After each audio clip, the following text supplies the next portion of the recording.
Bismillahirrahmanirrahim. Wa qala al-musannifu rahimahullahu ta'ala wa nafa'ana bihi wa bi ulumihi fi daraini. Amin ya Allah ya rabbal alamin.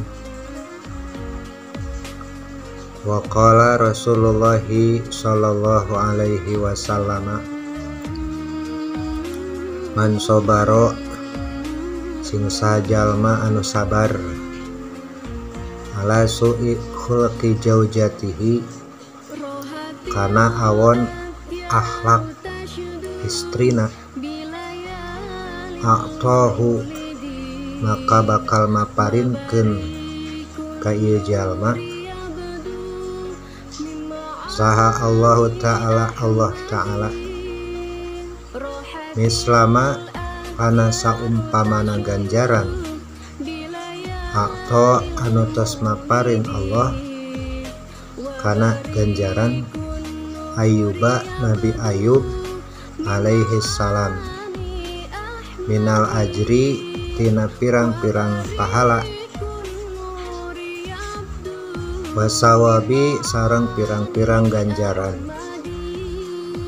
waman sareng saha wae istri sobarot anu sabar ieu istri ala khulqi jaujiha kana awon akhlak nu janten carogena a'toha maka bakal maparinkeun ka ieu istri saha Allah Ta'ala Gusti Allah Ta'ala ajroman kana pahalana jalmi kutila anu pupus ieu jalmi fi sabilillahi ta'ala dina jalan jihad fisabilillah.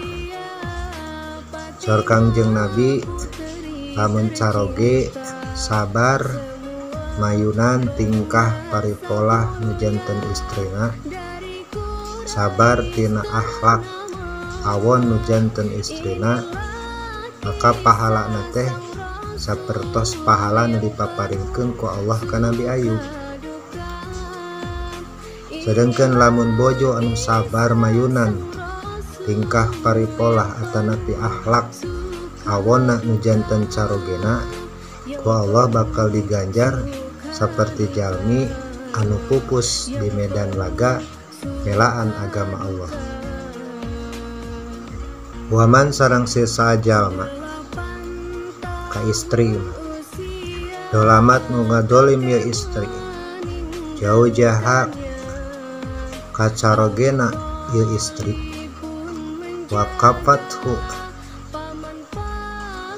wakallafathu sareng meredih nyungkeun ya istri kacarogena makana perkara atanapi barang atau sesuatu layutiku anu teu mampueun ieu caroge atanapi teu kuateun ngayakeun kahoyong nu janten istrina wa azathu terus ieu nganyerikeun ieu istri kacarogena kumargi teu bisa memenuhi hasratna la'anat ha maka bakal ngalaknat ka ieu istri saha malaikatur rahmah malaikat rahmah wa malaikatul azab sareng malaikat azab.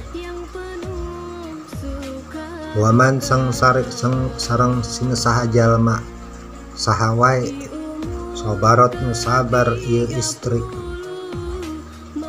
ala aziyati jaujiha kana nganyeri nu janten carogena ka istrina dinyanyeri ku carogena maksudna sabar anjeuna atoha maka bakal maparinkeun ka ieu istri nu sabar saha Allah Ta'ala Gusti Allah Ta'ala sawaba asyata kana ganjaran anu ditampi ka Siti Asyah.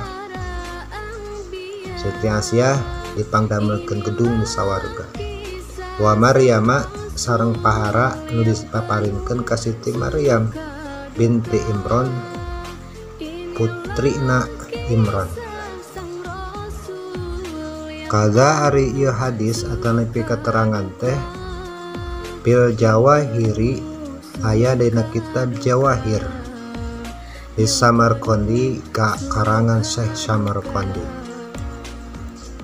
Wa qala sallallahu alaihi wasallam sareng parantos ngadawuh Kangjeng Nabi Muhammad sallallahu alaihi wasallam, ayu mamra'atin sahawai istri matat anu ngantunkeun ieu istri wa jaujuha sareng ari carogena ieu istri teh anha tegasna mati istri teh carogena teh rodin ridho mika ridho ieu caroge dakhalat maka bakal asup ieu istri aljannata ka surga. Istri anu ngantunkeun dina kaayaan ridho carogena nyaah carogena deudeuh carogena maka ku Allah bakal dilebetkeun ka sawarga. Aya ma'asabiqina tegasna mah asupna ka sawarga teh sarta jalmi-jalmi anu tos dipayun lebet ka surga. Aya ma'ait yaniha tegasna mah sarta midamel eta istri bibaqiyatil ma'murati kana sadayana parentah agama. Maksudna istri anu bakal lebet ka surga anu kenging ridho ti caroge teh nyaeta istri anu taat ka caroge oge taat ngajalankeun parentah agama. Tapi ari ukur taat ka caroge carogena ridhoeun tapi ieu istri teh teu milampah parentah agama maka moal tiasa dilebetkeun ieu istri ka sawarga sanaos carogena ridho sanaos carogena nyaah kanu janten ieu istri. Wa tajtanibu sareng nebihan ieu istri anu lebet ka surga teh almanhiyati kana perkara-perkara anu dilarang ku agama. Jadi ngalaksanakeun parentah agama, nebihan larangan agama, tur dipikanya ku janten carogena ieu istri anu bakal dijamin lebet ka surgana Allah Subhanahu wa taala. Rawahu parantos ngariwayatkeun kana ieu hadis saha At-Tirmidzi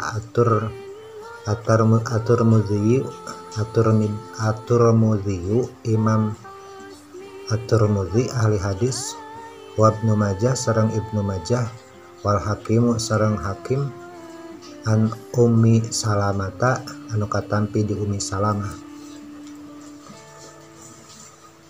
Wa qala sallallahu alaihi wasallam idza salat di mana-mana salat saha almar'atu awewe khamsaha kana salat nu 5 waktu ail maktubati tegasna mah kana pirang-pirang salat nu dipardukeun al khamsa anu 5 wasomat terus saum ieu istri sahroha kana bulan puasana eta istri aya Ramadan tegasna mah puasa bulan Ramadan goere ayamil haidi salian tina poean eta istri haid wanifasi sareng poean istri eta nifas in kana lamun teu tinemu ayamul haid sareng nifas wahafidot sareng ngaraksi aya istri parjaha kana parjina aimin wat'i tegasna mati jal tina jima goere hala iliha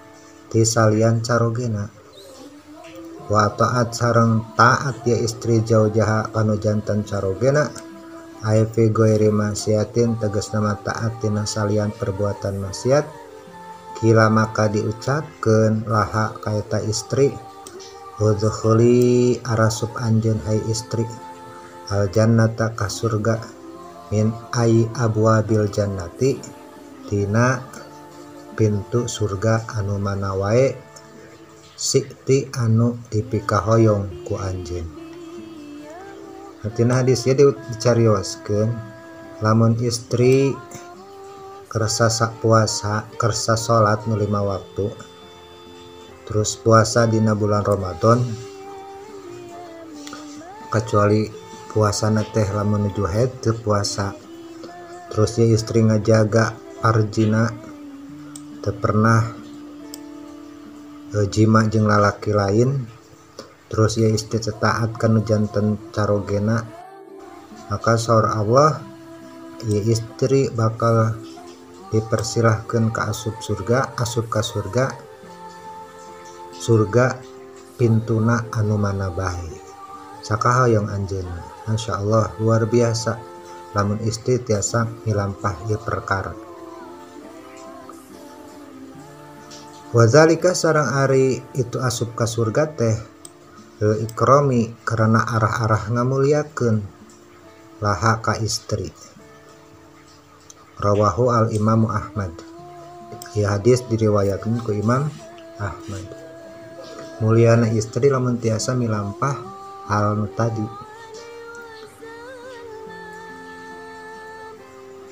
Wajahat sareng jaatang saha imraatun hiji awewe ila Nabi sallallahu alaihi wasallam ka Kangjeng Nabi, aya istri nu sumping kapungkur ka Nabi. Faqalat maka nyarios ya istri, ya Rasulullah, hai Rasulullah, ana ari abdi teh eta wafidatun sa utusana pirang-pirang awewe.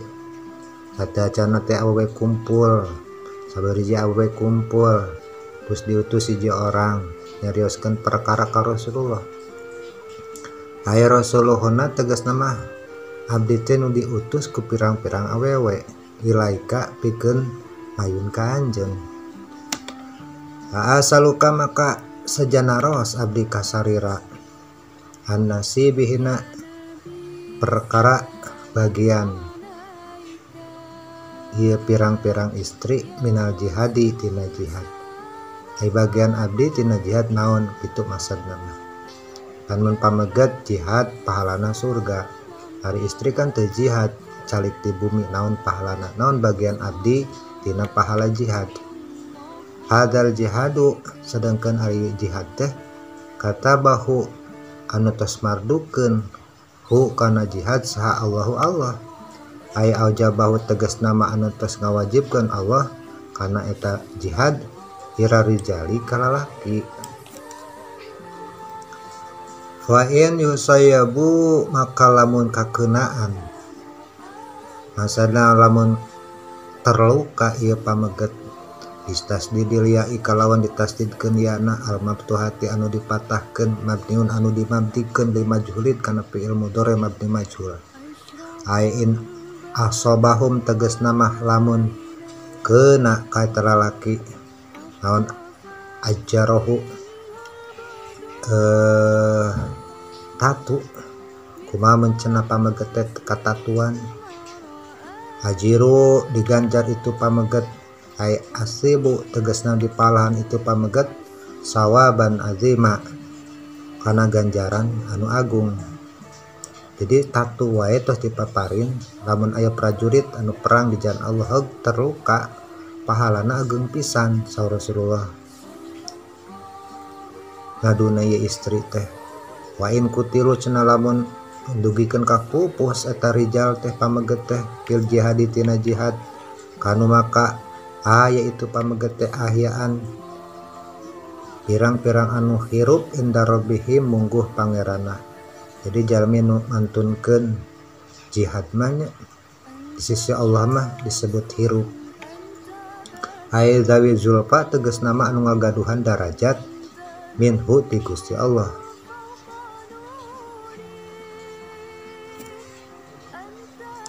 Maksudna kieu kapungkur zaman kapungkur aya istri sumping ka Rasulullah naroskeun naon bagian istri tina jihad.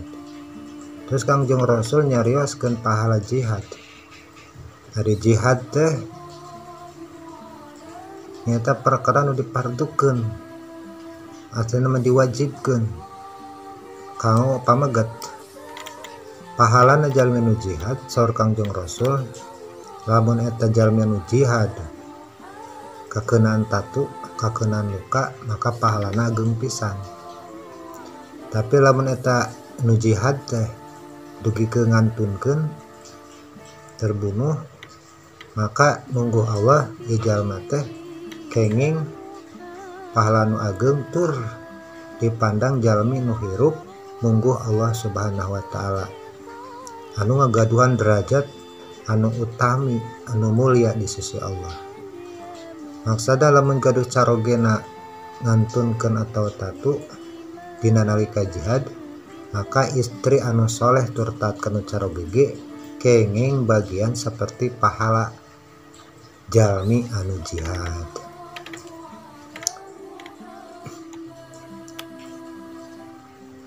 Waruya anallaha ta'ala wallahu alam bimuradi. Jadi lajengkeun dina kajian salajengna. Mudah-mudahan manfaat. Barakallahu li wa lakum.